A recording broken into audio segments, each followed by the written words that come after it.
Ok, alors cette vidéo-là va être un peu plus embêtante. Non, quoi que ça sera peut-être passé là, c'est la prochaine.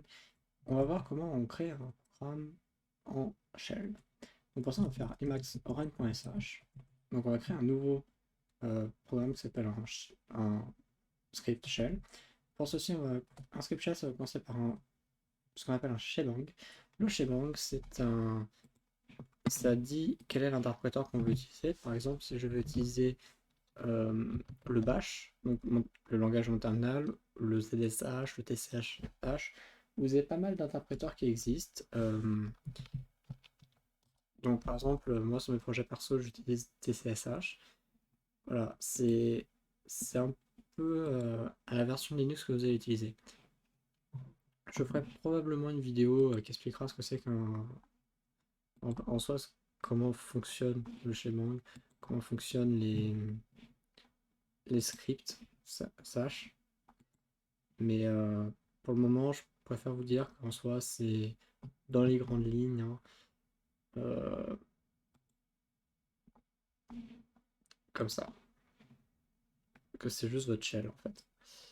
Alors, je vais juste rechercher vite, très vite, très vite, très vite, un petit quelque chose,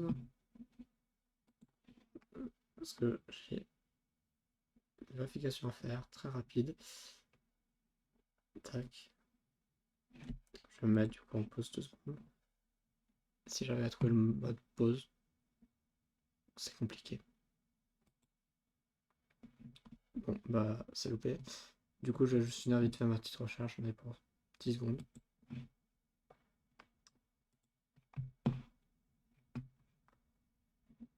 Tac.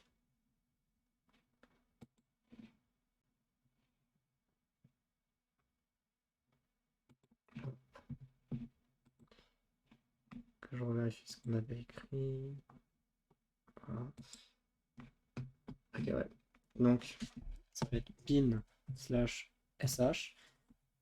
Voilà, vous voyez d'ailleurs que le sh se met en rose. Genre, ça aurait pu être bash, euh, tsch, zsh.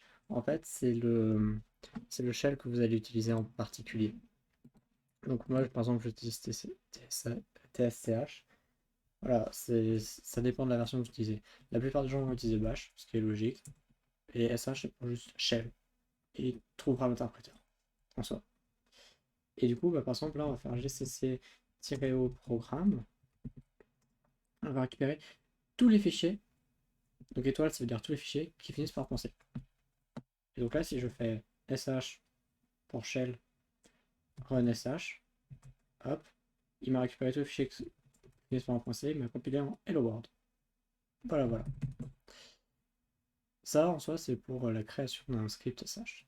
On va voir dans une prochaine vidéo comment on peut organiser notre projet pour en fichier.